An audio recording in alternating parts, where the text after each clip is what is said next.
Good afternoon, ladies and gentlemen, and welcome to our new Fun Family Warren City Video Entertainment web series. I'm your host, Brandon Giovannone of MDI Studios, and I look forward to bringing a new episode live on most days at 4 p.m.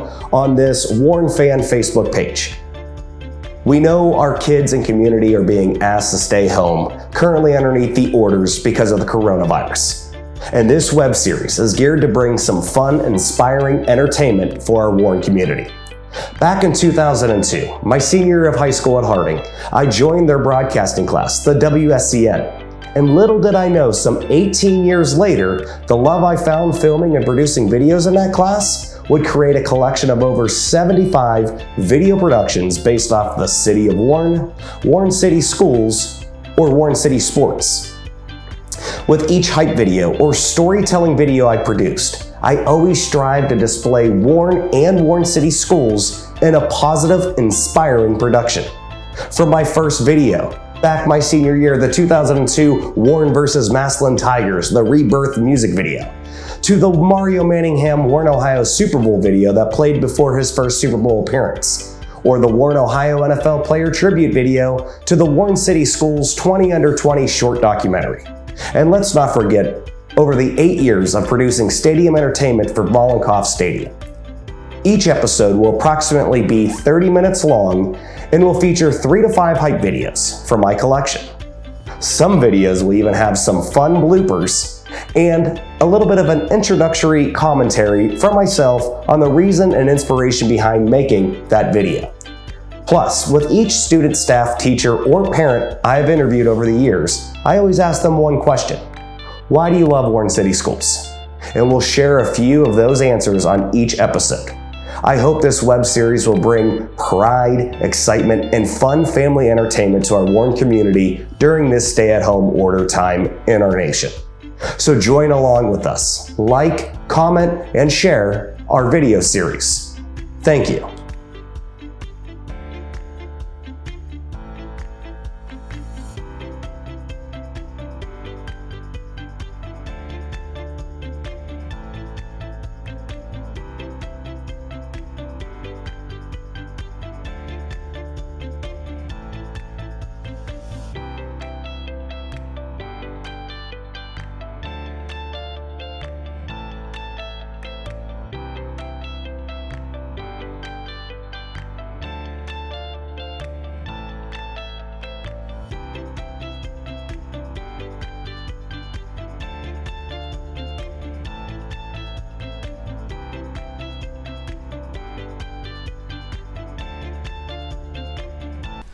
They came from all over the east side, from schools like East Junior and Turner Junior, Devon, Willard, Washington, Laird, Garfield, Lincoln, McKinley, Elm Road, and Roosevelt.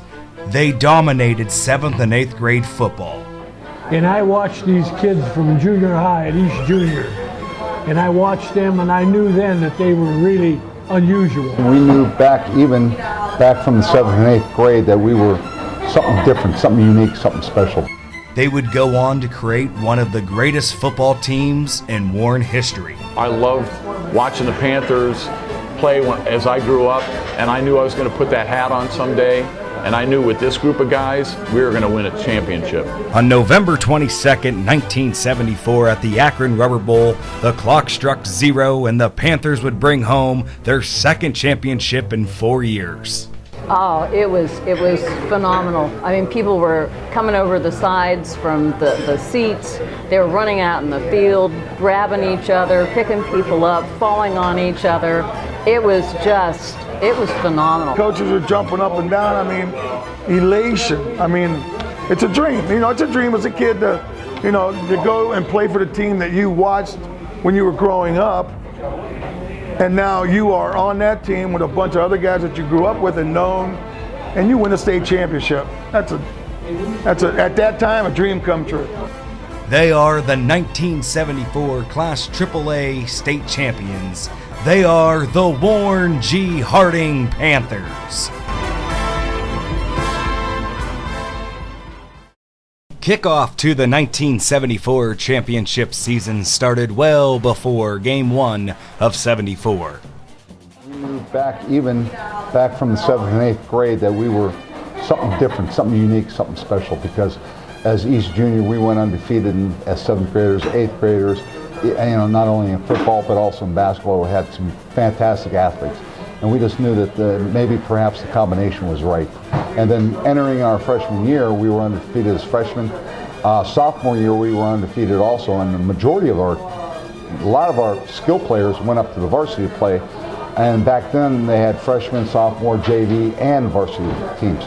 And then even as JV, I think we even had maybe lost one game. So over a period of like 3-4 years, the bulk of that team never experienced losing. It began the second half of the season before. The 73 season, the first half we played good football. We were 2-3. The second half we went 4-1. And I think that pretty much got us mentally prepared for what was going to go on the next year. And I think starting from, I'm going to say January, because we usually started winter toughie in January. So I think from that point on, mentally, we were pretty much preparing ourselves and getting geared up and strengthening, lifting weights, running, and whatever we could to get ready for that season, gearing up. The year before, we were 6-4, and we kind of had some bad breaks that year. From drop balls to fumbles to just mistakes. And coming into my senior year, I kind of had a little grudge or a little chip on my shoulder, because right around the time we started practicing for summer toughie, well, not toughie, but summer practice, we had tour days. And that was 2-day practices. Two practices a day. And there was a little article in the paper about me and another player being rated 2 of the top athletes in the nation. And my coach was with Coach Glass. He didn't really make me feel proud about it. He told me don't get big-headed about it. So I was kind of salty in a way, because I felt like he should have been lifting me up.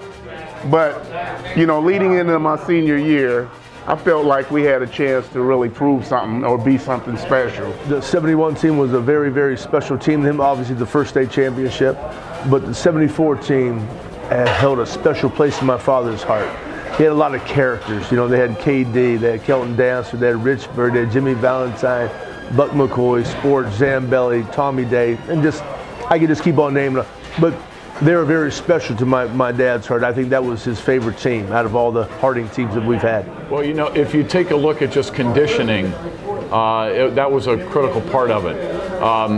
Personally, what I did, I was one of the only guys in my neighborhood that didn't have a 10-speed bicycle.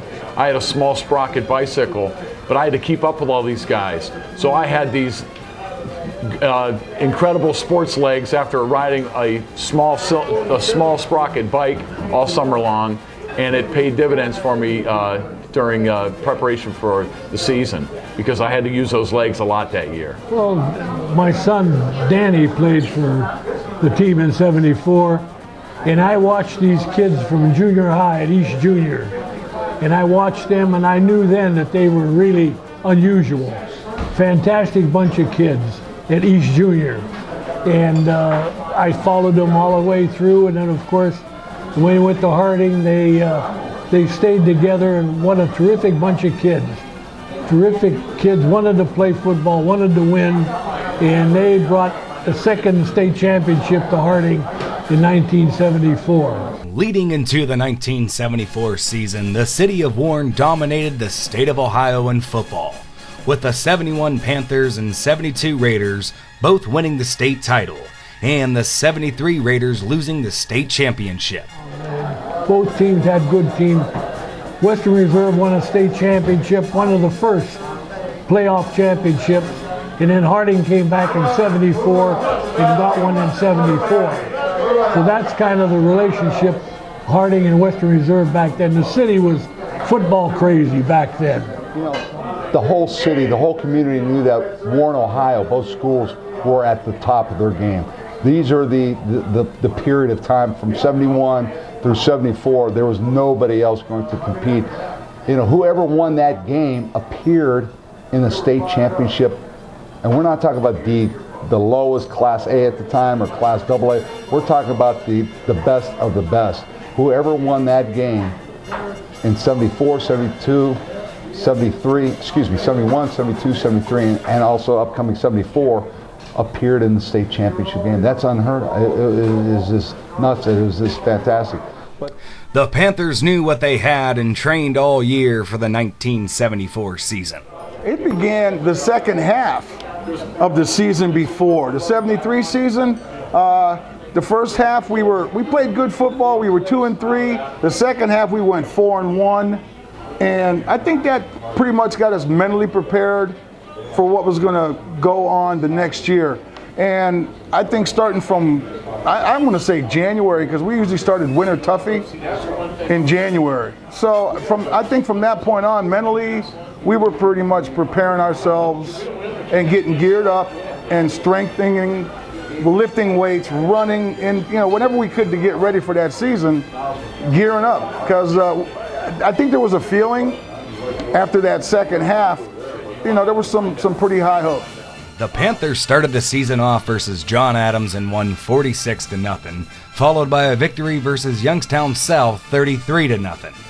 They were on a roll leading into a matchup against the Howland Tigers. A game for at least 2 quarters gave the Panthers a run for their money. Well, first of all, we beat Youngstown, Cleveland John Adams first game, pitcher shutout. Youngstown South, we overcame the revenge factor because they beat us 2-0 the previous year, which was crazy. But then, it was, and Howland, this was our first big test.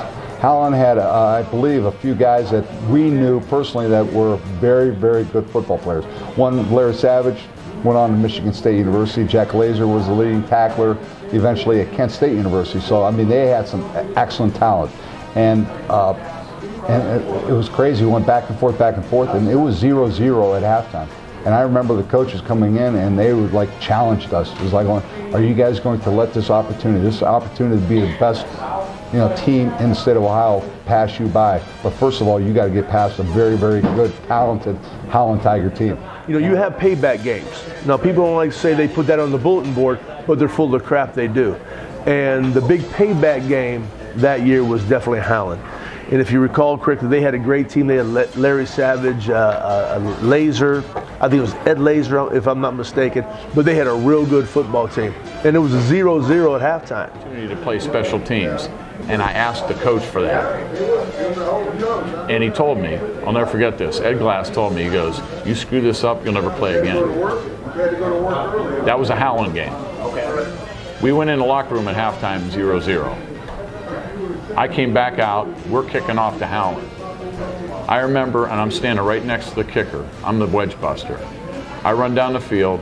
It's my first time in. I'm jacked like you can't believe.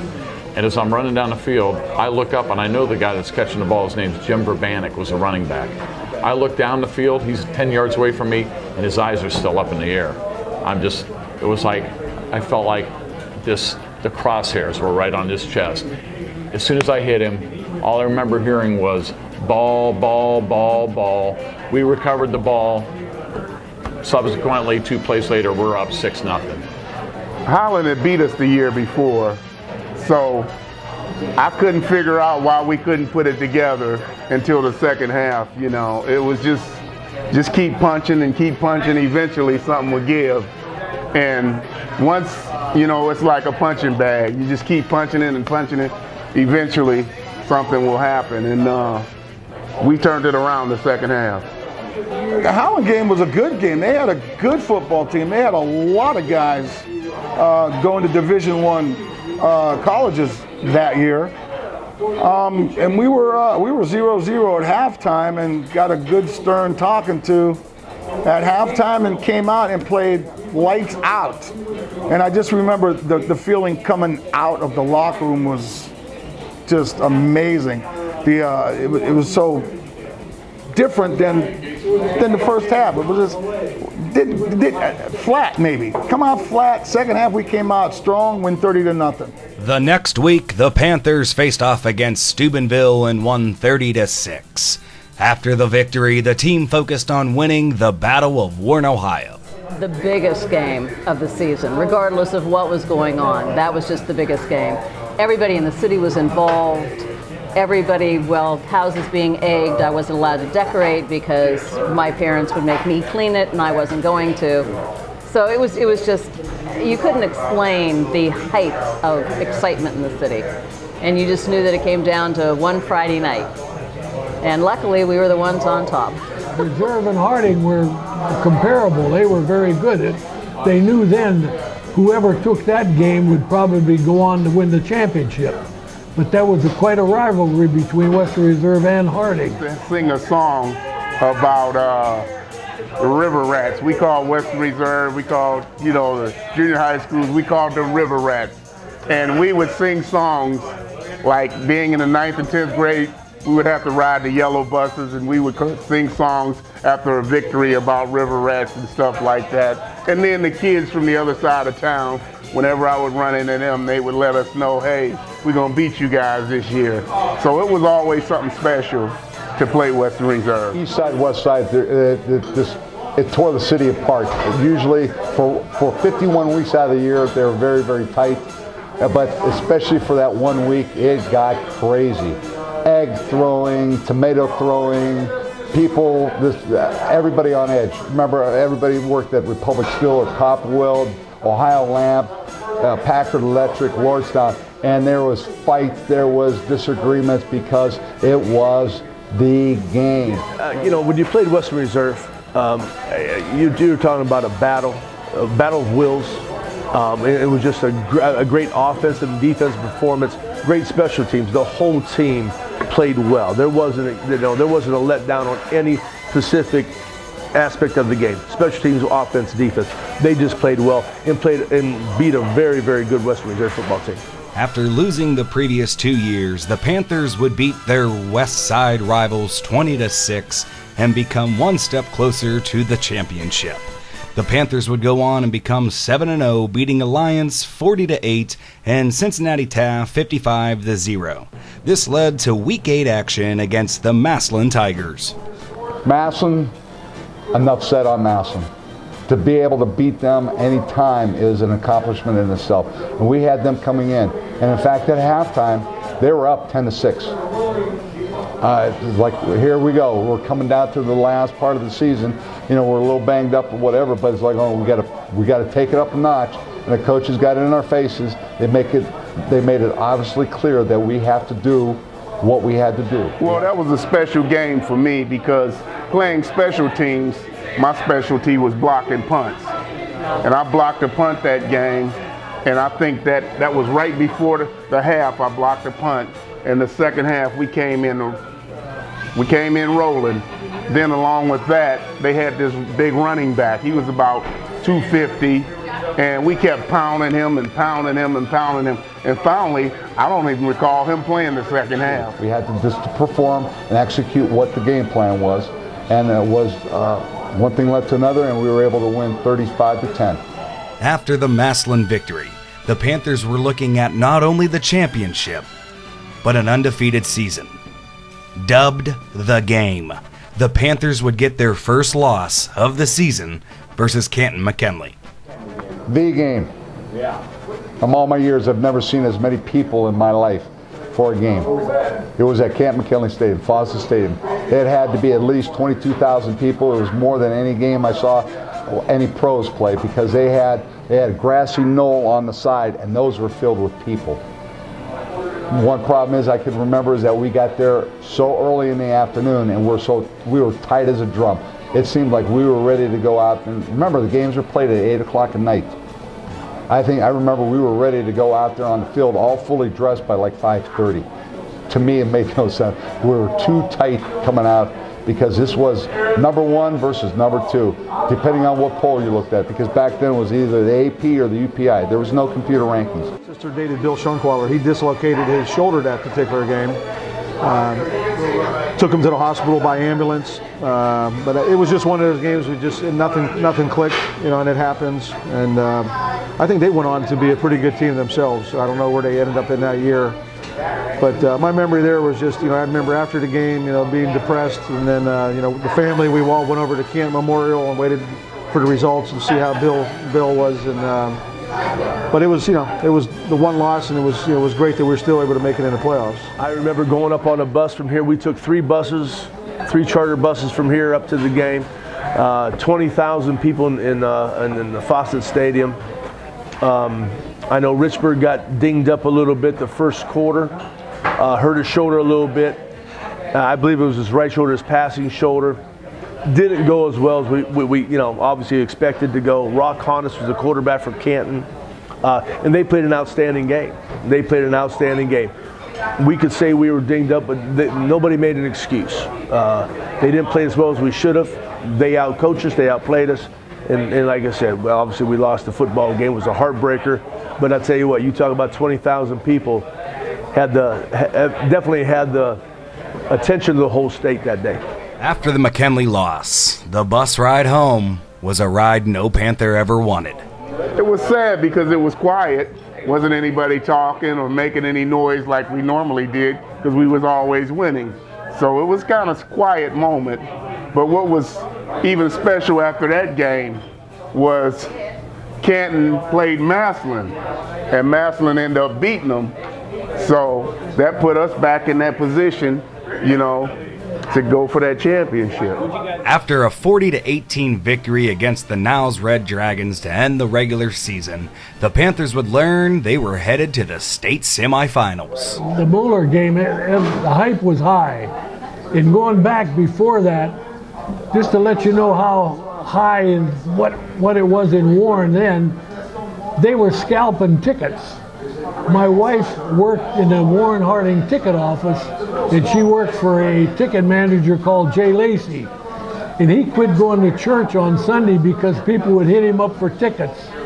And they were scalping. I could not believe tickets were being scalped for a high school game. And, you know, the guys from the West Side can say this, or the guys from the East Side can say this about them. Guess what? We're all Warren. And, you know, and just like my dad always said, he goes, I root against reserve 1 week out of the 10. We're Warren. We want to stick together. We want to be together. So like I said, I think that just the overall city was very excited. But then knowing we have to go up against the perimeter power of Cincinnati Moeller with Jerry Faust, you know, it was, like I said, it was going to be fun, and it was going to be fun and interesting to see. It was great because I know my parents took me to down in Columbus. That was at Ohio State Stadium against Cincinnati Moeller, who was the premier team, you know, if not in the country at the time, but, you know, in the state of Ohio by far. And I think we were down at the time. We did a couple tailback. There was Tyrone Hicks. That's where he made his debut and ended up going to Ohio State. He was number 40, but they gave him a couple counter reverses. I think 2 times in that game, and he went for like 61. I don't know the exact yards, but he broke the game open. And I think we ended up going. I think the final score was 20-10 that game, if I'm not mistaken. Great game. I remember, you know, staying in at the tunnel with my parents, and like I said, we had the confetti, and players were running into the chute, and just, you know, celebration was fantastic. The mentality, I do believe, was that Moeller, because they had won, I don't know how many state championships before that. Tough team. Had I don't know, 20, 30 wins in there, 20-some wins from the season before. I think they had won a championship a couple of years prior to Harding in reserve. And I think we felt that that was going to be our championship game, because they outmanned us, they outsized us on the line. That was a big football team. So we knew we had to go out and play probably our best football game, and defense went out and shut them down.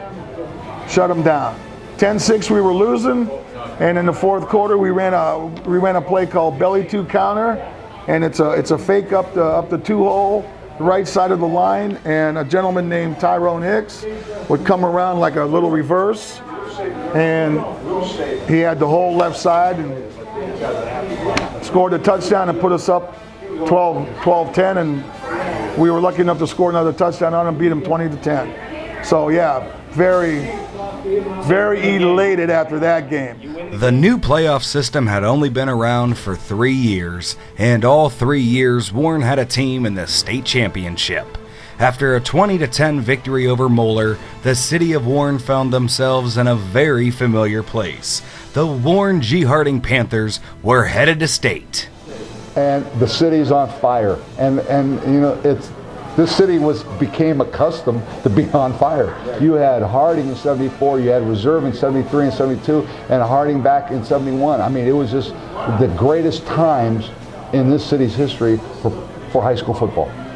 Oh, I don't think there was an inch of the school that did not have crepe paper and signs, and we worked so hard that entire week just painting signs and decorating, and everybody wore red and white, and we had hats that had the Panther on it, and the girls wearing the guys' jerseys, and Argyle socks were big, so we had red, white, and black Argyle socks with our jeans tucked in them, and red and white saddle shoes, and it was just unbelievable. Coming home, getting off the bus, and just seeing people lined up on the streets, screaming at us when we got off at Mollenkoff.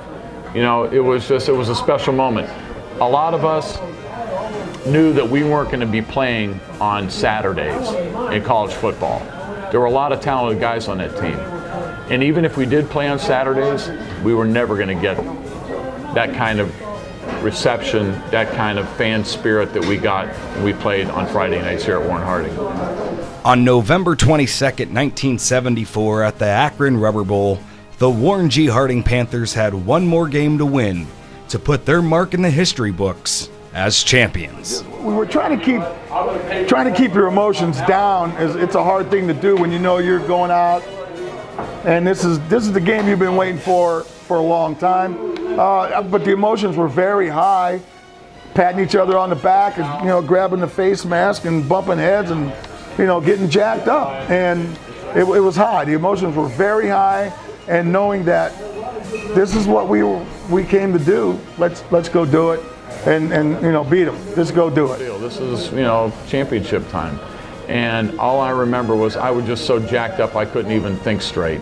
Fortunately, I didn't have to work as hard as my colleagues that were on offense and defense. All I did was, I loved it when I talked to Jimmy Valentine, he scored those 2 touchdowns, because I knew Jimmy just keeps scoring touchdowns, because every time you do, Choose gets to run down and hit somebody.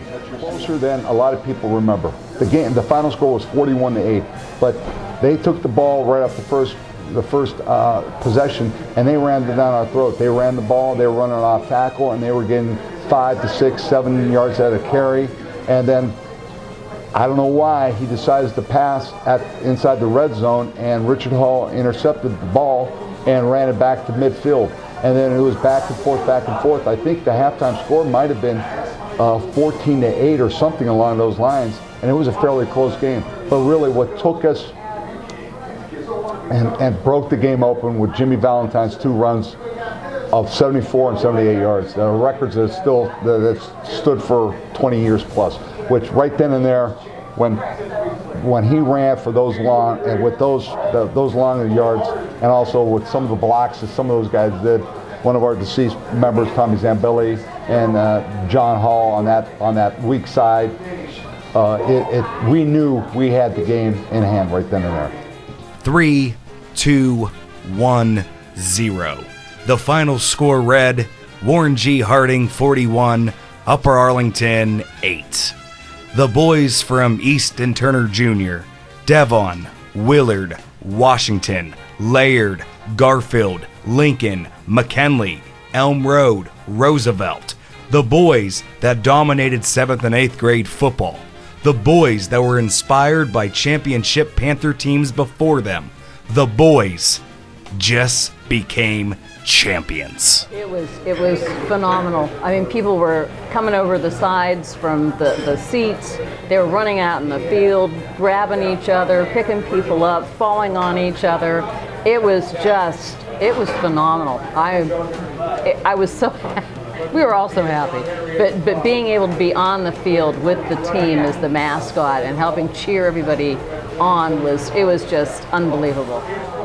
Here I am in my 50s, and I never experienced such a feeling and I was able to, ever before, not only on a personal basis, but also to be able to share that with some of these kids that you've known since grade school and since East Junior, and the tightness that you developed over the years at Harding, and still to this day, 40 years later, still keep us together, which it's a feeling that I hope and I pray that everybody else can experience, because it was one of the best feelings in my entire life, that you set out on a goal and you're, by hard work and by perseverance, that you're able to accomplish a goal. 1947, we were 9-1, but then it was a mythical championship. Associated Press picked the state champion. It was always Massillon. And of course, Harding beat Massillon in 47. And I always felt, boy, I'd love to be on a championship team. And fortunately, I was able to live that through my son, Danny. And I really enjoyed that all the way. Yeah. At the moment, it's hard to explain what you're feeling, but you're yelling and screaming that we did it. We all did it. We're all hugging, we're all kissing, we're all flying around and not knowing where to go and who to see. The fans are on the field going crazy. The coaches are jumping up and down. I mean, elation. I mean, it's a dream. It's a dream as a kid to go and play for the team that you watched when you were growing up, and now you are on that team with a bunch of other guys that you grew up with and known, and you win a state championship. That's at that time a dream come true. In the end, Warren would win their third championship in 4 years, and the 1974 Warren G. Harding Panthers would go down in history as the last Panther football team to win a championship. Some 40 years later, the brotherhood that started as kids is still stronger than ever. On September 26, 2014, a special recognition of the 40th anniversary took place during a Warren G. Harding throwback game at Mollenkoff Stadium. Players of the 74 team gathered on the field one more time to celebrate that dream come true day in November of '74. Here's a special recognition to the championship Panthers we lost along the way. Carl Angelo, Cullen Bowen, Jack Rogers, Kenny Griggs, Paul Sebin, Bill Schunkweiler,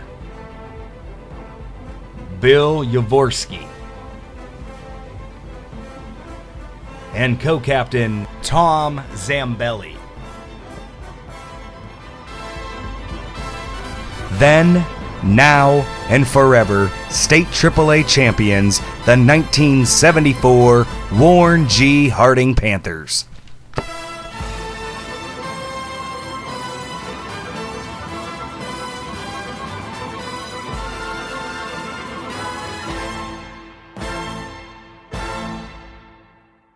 Duke Worthy.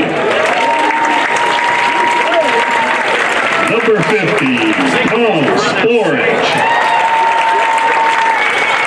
Number 63, Mitchell Ziegler.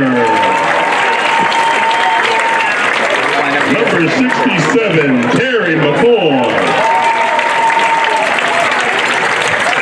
Number 70, Paul Kowalczyk. Number 71, Rob Aron. Number 79, Cornelius Butler.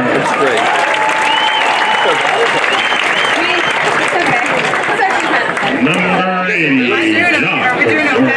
Doc. Jamie Ganda. Number 83, Eddie Marchuzak. Number 87, George Daskulias. Great job.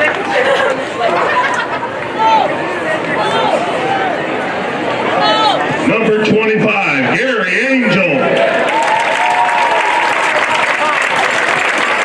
And coach, Jack Bogart.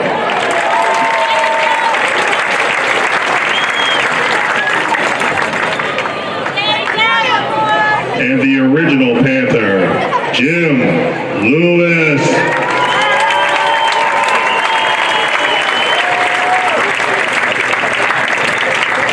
Jack Friedenberg.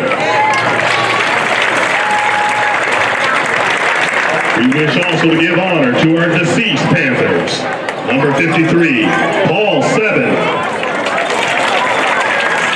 Number 62, Bill Yavorski.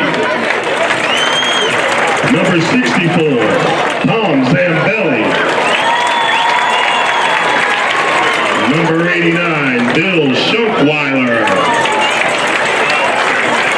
And coaches, Carl Angelo, Jack Rogers, and Cullen Bowen.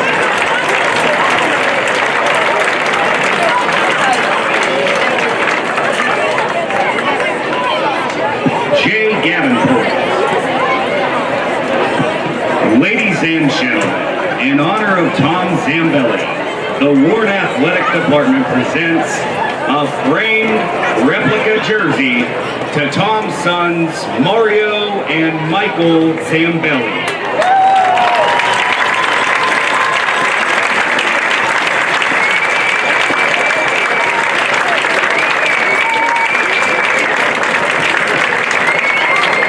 Also, a college scholarship in Tom Zambelli's name has been established for one male and one female athlete to be presented at the end of the year.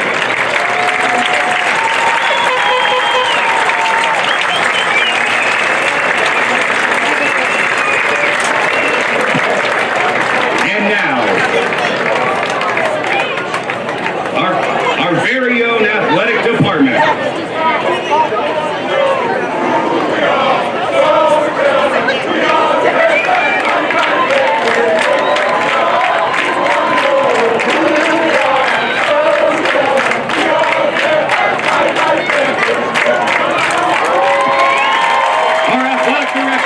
Presents the team with their original 1974 state championship trophy. Ladies and gentlemen, get on your feet, make some noise. They're your champions. They're your 1974 Hunting Panthers.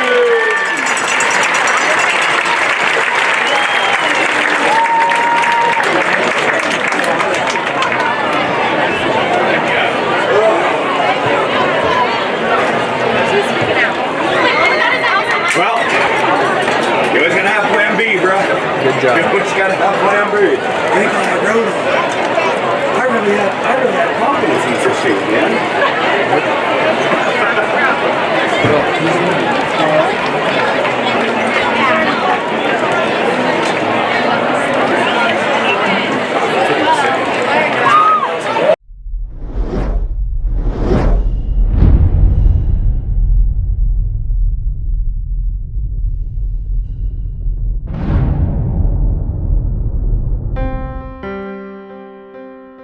What if I told you Warren was home to two championship teams, both producing multiple state victories and multiple NFL players, where two sides of a city would create the biggest rivalry in the state? What if I told you you are a hated rivalry 1 minute and combine to become brothers the next? Turmoil, craziness, absolutely craziness. I think initially there was a little apprehension, but most of us have been playing ball since Little League together. A lot of confusion, a lot of uncertainty. A lot of the players didn't know, where they were going to be playing, what was going on. Harding and Reserve for years were two of the top rivals in high school sports in the state of Ohio. Now they are joined as one. Although there is a ton of talent in the program, some think it will be difficult to succeed right away because the players from the two schools will find it difficult to unite as one. Could you become one team? Could you put the differences you were raised on to the side and show the world you still have one goal? It wasn't what everybody thought where we wouldn't get along or anything like that, but I mean, we got along pretty good. So. But I think the coaches did a great job. they laid out the ground rules right off the bat. Coach Annarella got us together, said we were going to be a competitive team. We were going to play Warren football, so it was no Western Reserve or Warren Harding. Basically, it was Warren football. What if I told you they made it to the championship game? And what everyone thought at the beginning of the season combined into one Warren spirit. The city was rocking. It was pretty live. I think everybody was just so hyped about it. The city was buzzing, and it did. It brought the town together. I think the football team played a big part of keeping the city together, to be honest with you. I think, as you say, there was a lot of people that I think wanted us to fail. And, it wasn't happening. So what happens when you focus on what you can do instead of what you're told you won't be able to do? 5, 4, 3, 2, 1. It's over. It's over. I don't believe it. The Harding Raiders win the state championship in 1990. I don't believe it. At the beginning of the season, the media was saying, there was going to be tension between both sides of town. And actually, we came together as brothers, teammates, and we basically did it for our city, for our family, to show them that Warren kids, they pretty much can do anything they can when they put their minds to it. I'm proud of everybody. I'm proud of Warren. I'm proud of everybody. Warren deserved it. We needed something like this to bring us back. This is for the community. This is for everybody. What if I told you that was 25 years ago? And on September 18, 2015, the celebration began all over again.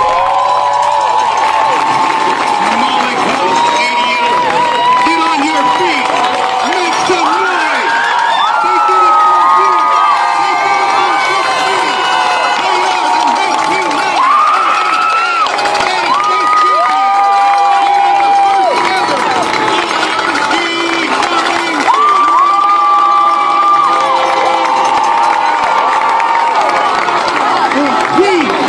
No, he didn't. Oh my gosh. Yes. Now our very own athletic director, Bill Nicholson, presented the 1990 Warren G. Harding Raiders with the original 1990 state championship trophy. Mollycock, make some noise.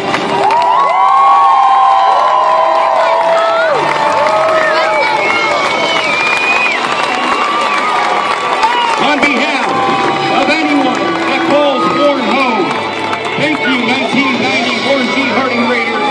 We are proud then, and we are proud 25 years later.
That's going to wrap up this episode of our web series to bring fun family Warren City video entertainment to your home during this stay-at-home order in America.